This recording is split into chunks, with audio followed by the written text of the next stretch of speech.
Huddle up, NFL fans. It's almost Nickmas. Merry Nickmas. Nickelodeon and the NFL are teaming up for the ultimate holiday gift. The Nickelodeon NFL Nickmas game. I got 3 words for you. Broncos, Rams, and Santa. Ho, ho, ho. This is going to be the best Christmas ever. It's the Denver Broncos taking on the Los Angeles Rams in the Nickelodeon NFL Nickmas game. Christmas Day at 4:30 Eastern, 1:30 Pacific. Only on Nickelodeon. Basketball fans, we got a loaded Christmas Day NBA slate coming up. 5 games with superstars and contenders. It's going to be fun. Get even closer to the NBA Christmas action with DraftKings Sportsbook, today's video sponsors. New customers sign up today using promo code SMOKE and bet $5 on any pregame moneyline wager. And if your pick hits, you'll get an additional $150 in free bets. If Sportsbook isn't available in your state yet, you could still win big on Christmas. DraftKings Daily Fantasy is giving all basketball fans a chance to cash out this weekend. Download the DraftKings Sportsbook app now.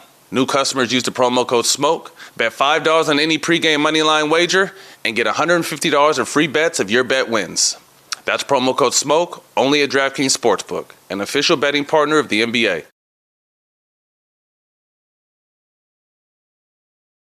Welcome back to What's Burning. Got my UCLA brother in here, Jelani McCoy. Man, let's get right to it. Y'all don't know how long it took me to set this shit up, so I'm but just he did it. eager but he to did get it, going. Y'all should be proud Got of it him. going. He did. Come on the road right now, coming to you from Sacramento.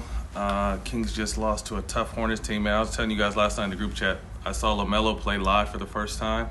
Ooh, that motherfucker's cold, boy. It's electric. Oh, man. He was in foul trouble the whole first half. He had 3 points, 7 assists in the first half, only played like 8 minutes, and in the second half he ended up with like 25 and 12 and 6. It was like he's one of those rare players. He can score 2 points and dominate a game too. Yeah, it was crazy. So man, let's get to it. Last week, great week on the Laker front. All the smoke. We got Jack to fly to Cali and had Magic Johnson, who will be our first show of 2023 live experience. DJ Quick was the DJing that night. Great vibe. Shout out the home H-Wood group, Beverly Hilton legends, the whole Malca and Showtime team. Thoughts on it? You were there. Legendary, remarkable. Having Jack out, surrounding him with some brotherly love, getting him back out the house again, starting to get him back, getting acclimated to work. But the love and energy and light that surrounded the building, I believe, was medicine to him. I believe at some point, at time during the interview, Magic started to realize, we had black folks out there looking good at the top of the Beverly Hills Hotel. And I think he did say something about that, address that to the crowd. Everything was first class. Yeah, shout out to the Showtime and Malca team and everybody. Shout out to you. The speech was amazing. Your pregame speech was amazing. Very Maximus Gladiator-ish. Was proud to see your speeches are evolving. I'd like to know how you thought going up there. That's your guy. I mean, I thought it was dope. I mean, for us to be able to grab Magic Johnson, someone I've looked up to since I was a kid, to call him a friend and a brother, and then to actually get him locked in on all the smoke. It's been similar to Will Smith. Been trying to get him for years. He blessed us with some time last week, and again, a live show on top of that. The vibe was incredible. The funny part, I hope that we edit and show when I had to take a quick pee break and Paul Pierce just jumped up on the couch with Jack and started. Yeah, I hope we keep that in there. That shit was perfect. Like it was just so wasn't planned. He just hopped up and kept the show going. So I thought that was dope. But in other news, bad Laker news. Obviously, Anthony Davis goes down with a foot injury. He's been playing absolutely unbelievable, averaging about 27.5 and 12. Hurt himself against Denver. Didn't look too bad, but they say he'll be out for a handful of weeks. Again, I think this season, of all seasons I can remember outside of the bubble, like Anthony Davis kind of reminded the world who he is. He's been playing tremendous basketball. But another injury, an unfortunate, random injury. But Jelani, is this who Anthony Davis is? When he's healthy, he's incredible. But the hardest thing is to keep him healthy. We don't like to play games with people with injuries. We're not in those locker rooms every day. It looks like AD is trying to turn the corner and be, serviceable for as close to 82 games that he has. He started the game, remember, wincing through back injuries, playing in the first couple of games of the season. So I think this. You might have to just logically, when you're assessing your talent in the front office, you might have to accept that AD may need somebody, to run against them, or understudy. I think Thomas Bryant is, before Thomas Bryant got injured, Thomas Bryant was a hell of a player. He's solid. He was Solid. a double-double. DeAndre-ish with jumper. I look at guys like that, but I think AD's always going to need somebody on the side to, here and there when these injuries, or even just when he needs to take time off, to step in and be able to be productive at his spot. Yeah, I mean, it's just unfortunate. I mean, he's so talented. And again, I think this last run of maybe 6 to 8 weeks, like, he's really imposed his dominance on the game and shooting a high field goal percentage. It seemed like the Lakers and LeBron, they were running through AD, and the team had been playing a lot better. LeBron was able to be himself by still running through AD. Russ has bought into his role. Shout out to D. Ham. The role players have been playing well, but obviously this is a huge hit. So they actually come to Sacramento tomorrow.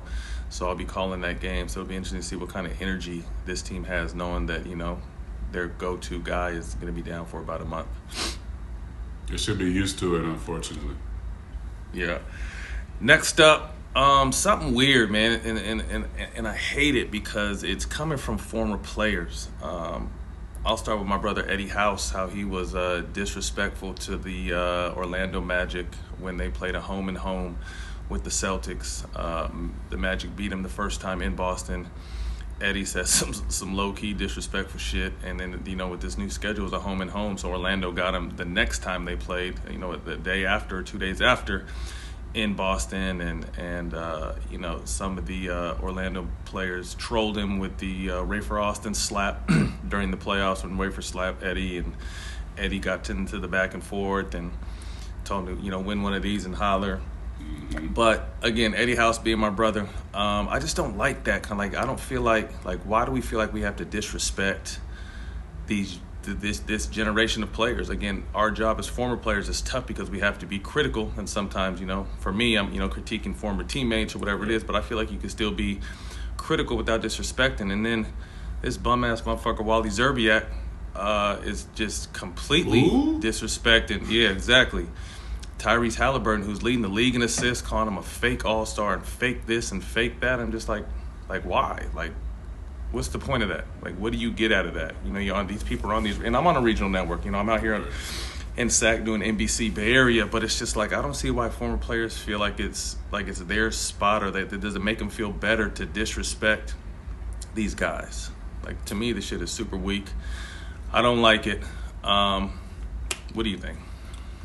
Some of us have more G14 classified than others. I'm well aware of that. We have all of us as former players. If you're gonna hop on these devices and get in front of people, we all have a responsibility to do it a little better. I feel like it's too easy for former players to take shots and digs, while they got the camera in front of their face. But I know it's a hard job, because at the end of the day, that's how they're going to keep their job. There's been a handful of players that have been able to, get their sea legs and criticize. I don't know what Wally Zerbiak is talking about. Last time, I knew he was on the shoulders of a lot of other great players, soaking up some minutes and shots, and then they were left around. I know he might have some moments, but I don't think he has the G14 classified to be speaking up like he's Shaq or KG or anybody else for that matter. So I think it's on them. They got to go do better, and they got to go look in the mirror and figure out how they want to be leaders. Yeah. I mean, I think you hit it. Obviously there's been talk of, Shaq and Kenny, and those guys are G14 classified. So, I mean, if they're going to talk their shit, they're going to talk their shit. But I just, outside of those two guys in particular, it's just there's been 5,000 players in the history of the NBA. So that's why it bothers me when former players feel like they have to shit on the younger players, because out of the history of the game, only 5,000 people have ever played this game, and everybody in the world wants to be in the NBA, so these guys can respect and understand how hard it is for these young boys to kind of make their way. But I just see it so often, man. It's just it's a tough position. But if you know the game well enough, you can talk about plenty of other shit. And again, we have to critique. That's part of our job. But to me, you can critique without disrespect. And I thought what Wally Zerbiak did was some bitch-ass shit. And I didn't even like what Eddie House did, and that's my homeboy. So it's just man, we got to do better as former players, like you said, that have this camera in our face. And it is our obligation to report back to the fans. So You can't lose the youth. Anyway. Yeah, we can't lose Nah, the youth. come on, We man. can't just That's how be you get old that. That's how you salty. get that disconnect. That's how you get that disconnect, and that's why younger players don't fuck with older players because of stupid shit like that. So, anyway, moving on. The Nets are creeping up the Eastern Conference ladder. Over the last 10 games, Kevin Durant is at 33, 7, and 5.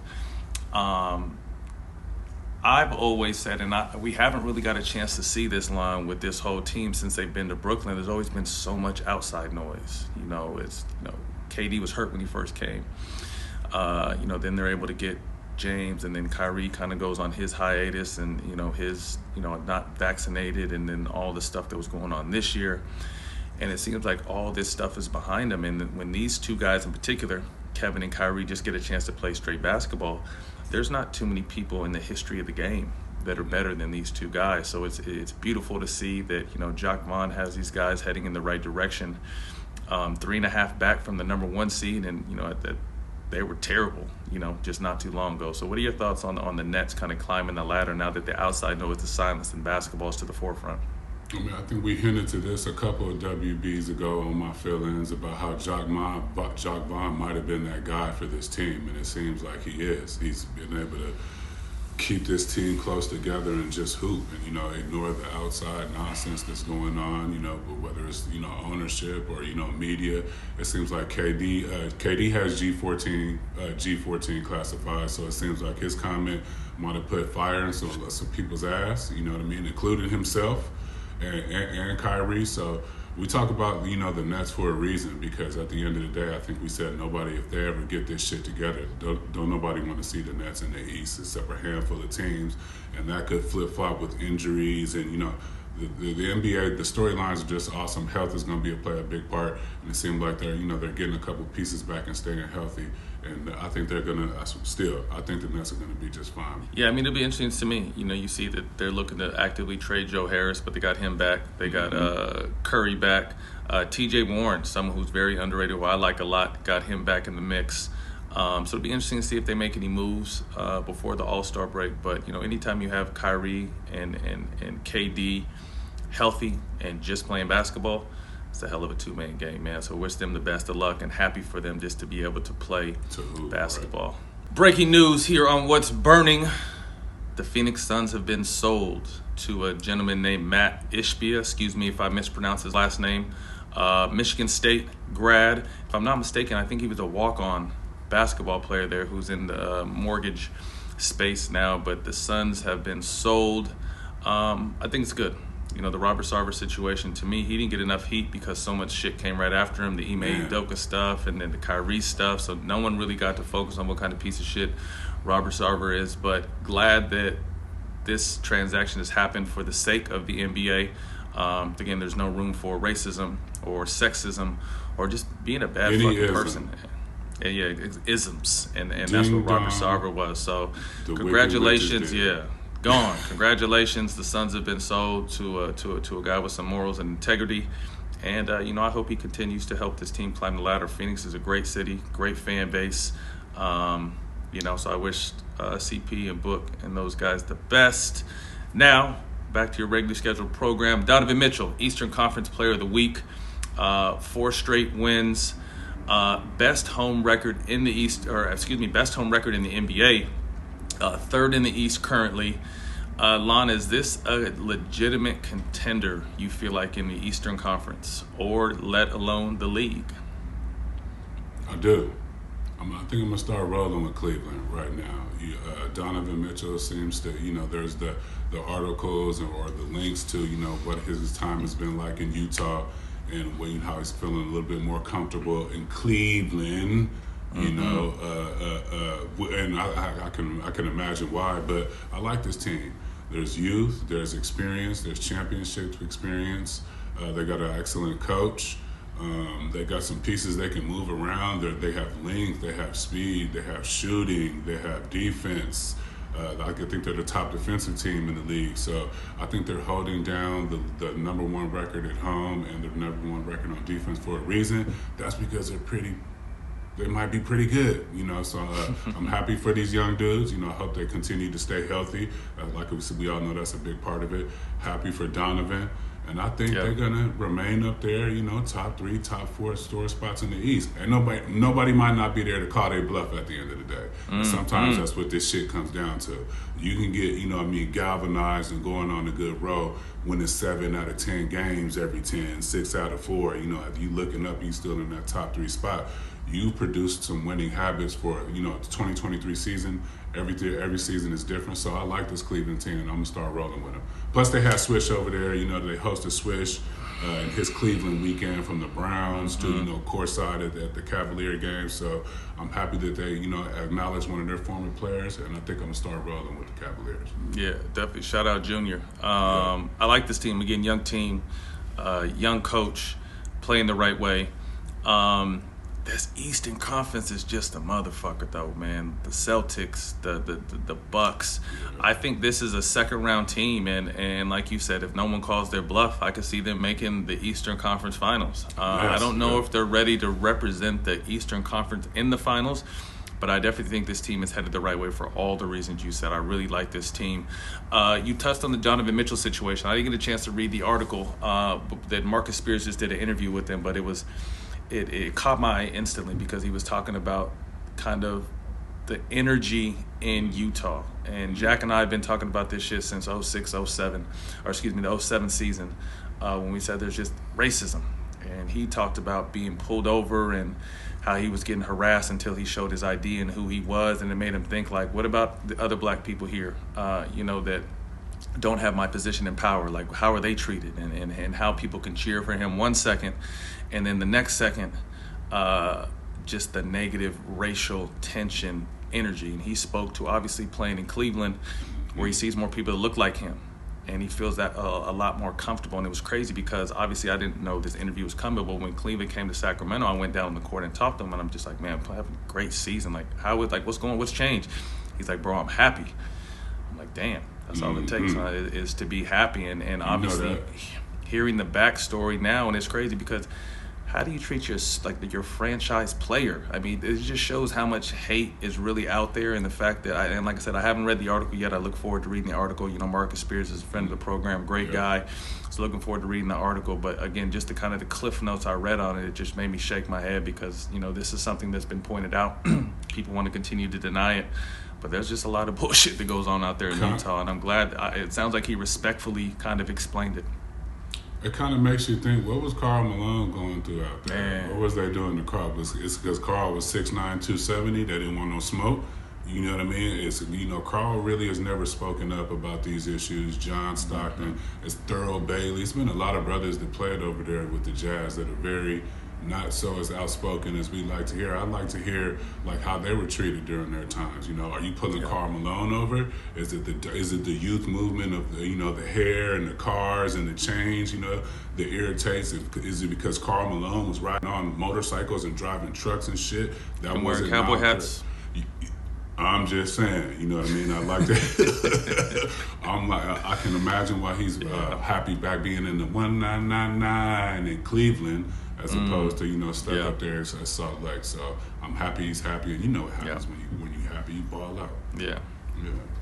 I mean, shout out to Donovan Mitchell, man. We're happy for you. Happy that you're in a better place and you're more comfortable and carrying your team, man. So shout out to the Cavs and best of luck the rest of the way.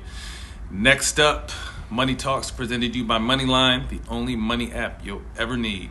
In the bubble, Jimmy Butler started a coffee company. He was charging his boys $20 a cup, but he has transitioned that into a profitable venture. And, you know, he's selling cups of coffee now, along with merch and other stuff. So thoughts on, obviously, the creativity in the bubble to create that first and foremost, and then, you know, 2.5 years removed from the bubble, he's turned this into an actual business. Hats off to Jimmy. $20 a cup sound right for me. You know what I mean? For an NBA ball player, you know, when you're staying at these hotels, you go down and get you a tea or a coffee at the lobby. It's $20. He did some good market research. Sounds like he was on his shit. You know, e-commerce and him being able to wear his own shit on planes and in photos, you know, reach his fan base. Because at the end of the day, these are probably Jimmy Butler fans, and he's got Chicago, you know, Miami. You know, there's Jimmy Butler fans in every market that he's played in. So I'm just happy that people are able to take what they do in their daily lives and things that they actually like and then profit from them, as opposed to making an infomercial for somebody else's product. Facts. At the end of the day, you know what I mean, I'm liking what's going on. You've had some opportunities to invest in some things, Legends being one of them, and other things that you've invested in your space, cannabis. How has it been for you using this to transition after basketball? Even before you got to, you know, a TV personality, you were a serial entrepreneur who had a couple moves. I mean, before we get to that, shout out Jimmy Butler and Big Face Coffee. Make sure you guys check that out. I think it's great. You know, I think it's more, it's normalized now, people being able to transition into business. And, you know, and one thing I want players to understand too is there's a lot of times you can get equity in businesses for you. Like, you don't have to put a dollar in. And that's where I've been lucky at being able to be someone who comes in the room every time as me, and comes with creativity and ideas and facts and a great dot connector. So I've been able to acquire equity in companies just from being me, and I hope that's what some of these younger players understand.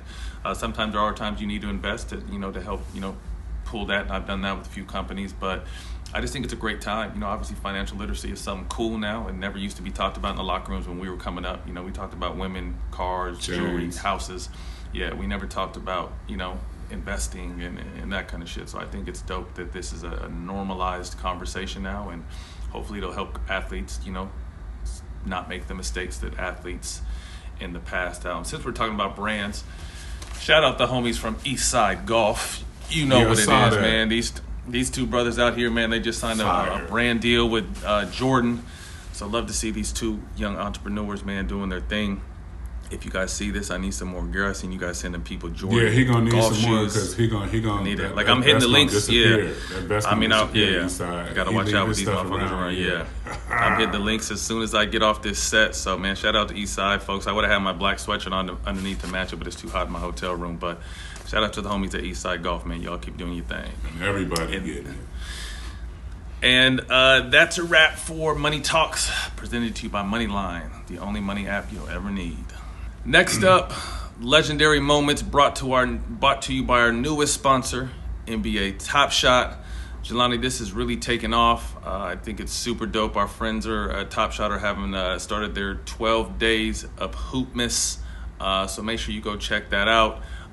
Harrison Barnes and Cole Anthony right now are doing some cool giveaways from Top Shot on their Twitter.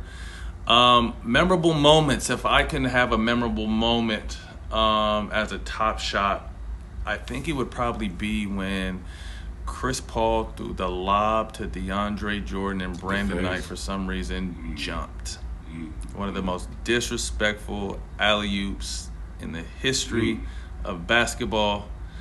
And Brandon Knight ain't been the same since. So I'm not sure where he's at, but we wish him well. But that was some fucked up shit.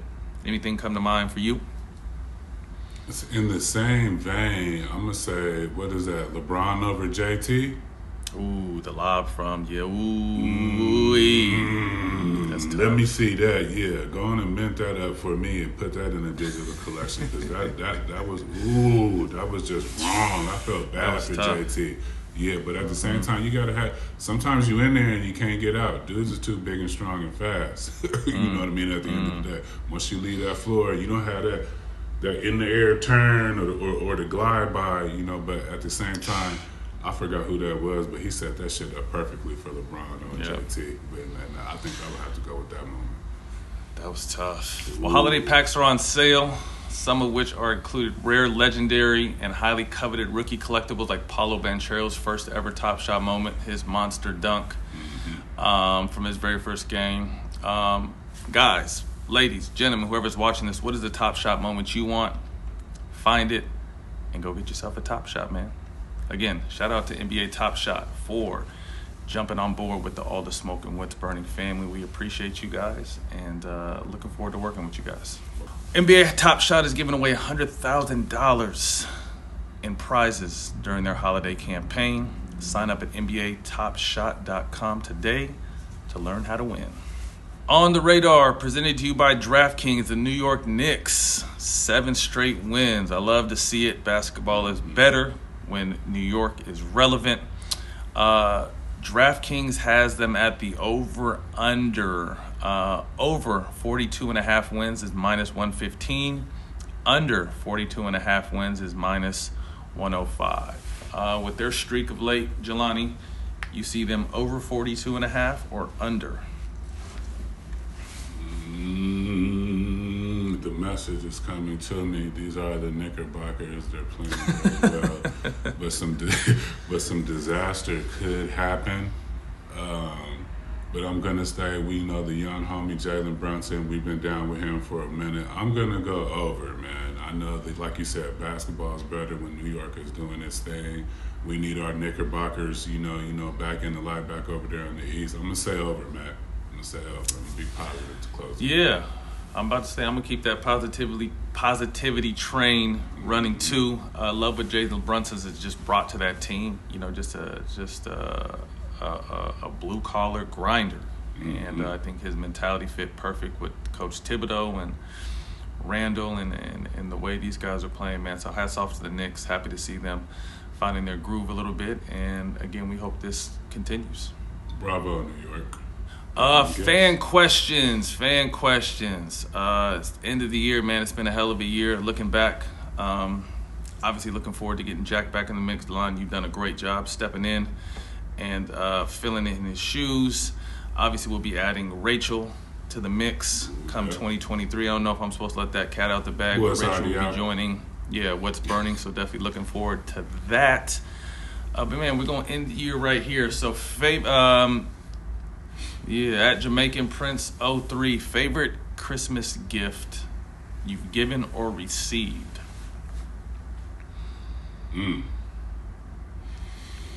That's tough, man.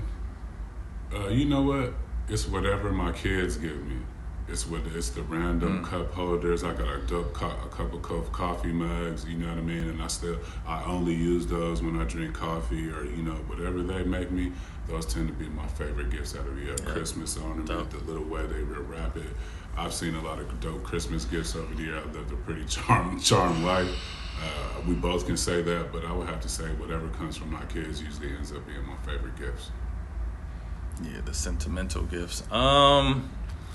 I don't know. It's random that it just comes to mind. But I remember I talked about this the other day, and I don't remember why. But I remember when I was younger, my first basketball. I remember my Magic Johnson and Larry Bird both had their own Spalding ball, and my mom knew I loved Magic Johnson, but she went and she said that all the Magic Johnson balls were sold out, so I had to get a Larry Bird ball, and I was mad as a motherfucker, but also happy to have my first basketball. So this is probably like 1987, 1988, but I remember that because I was looking forward to the signature of I got a Magic Johnson basketball, but I ended up getting Larry Bird, and I was disappointed, but at the same time, man, I was super happy to have my first basketball. So shout out to Larry Bird, man. Yeah, now that you said that, it reminds me when I was a kid and I got this Sugar Ray Leonard. I wanted the Sugar Ray Leonard boxing gloves. Remember the Sugar Ray Leonard boxing gloves with his autograph? And they got you Sugar Smacks boxing gloves. I did get knocked out by one of the older homies, but I live to fight another day. I'm here on What's Burning. There you go.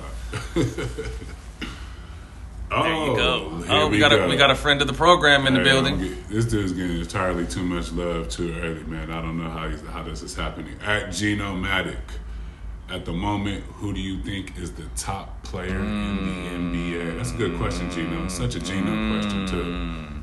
In the moment. I mean, 3 guys come to mind right now to me, and it's Jason Tatum, Giannis, and Steph. To me, you know, you can throw KD in there as well. But I'm going to go ahead and take Jason Tatum. Like I said, I mean, I think he's got his team playing great basketball. He personally is playing great basketball. I think he's odds-on favorite right now, him and Giannis, to win MVP. I know Luka could be in that mix too. But I really like what Jason Tatum has been able to do with his team and individually. I like what Jason Tatum is doing right now. I'm obviously always going to be up there with Giannis, but the shit that Luka's doing with, with the lineups and the lineups that he has down there, and not a lot of help, and the way he's scoring and the different creative shit that he's doing right now, he's almost must see. He's up there with Ja as far as they're different watches. You're not gonna get the super dunk and all the crazy shit, but the level of basketball that he plays in, the trifling Rollo shit that he get off when he plays, all the uncle shit that he does, and all this weird shit, off balance, wrong hand shit is just amazing to watch. You know what I mean? I know his usage rate is high, but just to see somebody go out there night and night and do that shit over and over and over again, he's my top pick for the best player. It might switch next week, but we said right here and now. Yeah, I'm gonna have to go with Luka. I don't think you can go wrong, obviously, with Luka and his workload and what he has to do for that team every single night just to have them in the game. Obviously, I don't think they got better in this offseason, with all due respect. They made a beautiful run last season. Obviously, losing Brunson was huge, but I don't feel like they replaced him. Mm-hmm. And the fact that we're even talking about Dallas just shows how good Luke is. It's funny, too, because, the Rollo shit you say he pulled out. This dude's still super young, but he's playing like a vet. So I look forward to his game maturing and him getting a little older, because the only more isms come with that time. So Luka's a cold boy. Luka, Tatum, Giannis, Steph, KD. I don't think you can go wrong with either one of those five as far as who you feel the best player in the NBA is right now. Last but not least, at Nate.Burlingame, should the Blazers make any moves before the trade deadline? I want to say the Blazers are currently in the 6th slot. Mm-hmm. Is that correct? Dame is starting to find his footing. An up-and-coming young superstar, Anthony Simons. I saw him play in person and was super impressed with his game. To lose CJ was tough, but if you had to lose CJ, I don't think you could have replaced him with a better young player with possibly more of an upside. And I say that with all due respect, because CJ McCollum's a hell of a player in this league, but Anthony Simons is different. And then, Shaedon Sharpe is got a rocket up his ass. This dude is flying all over the gym. Jeremy Grant has been having a great season.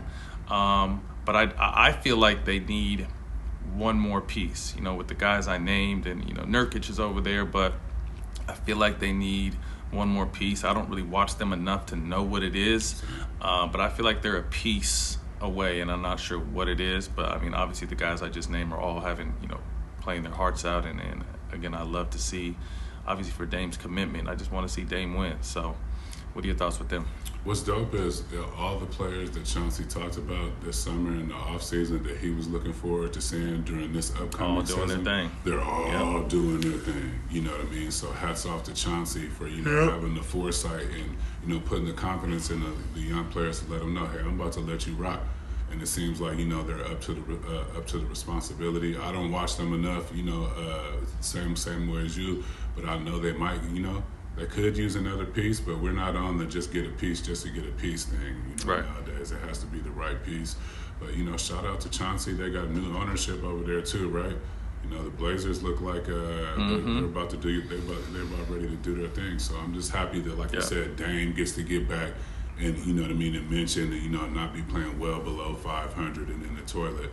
He's actually up there fighting for playoff spots. So happy for Dame. Of course, happy for Chauncey. Shout out to the Blazers. Before we get out of here, also, Dame became the Portland Trailblazers' all-time leading scorer, passing the great Clyde the Glide Drexler. So, even more reason to toot your motherfucking horn, bro. I obviously, I think the reason why Dame doesn't get his just due is because of the team he's on, and the fact that their best teams, in my opinion, coincided with the Warriors' dynasty run. Because Dame had some good Portland teams that would always run into the Warriors, but similar to Quick. Again, he hasn't been as mainstream in the market, and as far as team performance to kind of get the recognition he deserves. But Dame will go down definitely as one of the coldest and greatest shooters to ever do it. So congratulations on passing Clyde, and keep climbing, bro. For sure. That's a wrap. What's Burning? You can catch us every week on Showtime Basketball YouTube. And on Twitter, Instagram, and TikTok at Show Basketball.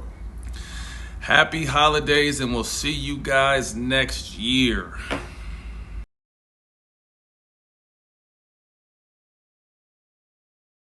It was the one place I thought I'd never run into you. Who'd you piss off this time? Another admiral. You will have 3 weeks to teach them how to fight as a team And how to come home. Those are your pilots. You know what happens if you go through with this. I know what happens to everyone if I don't. Top Gun Maverick, rated PG-13, streaming December 22nd on Paramount+.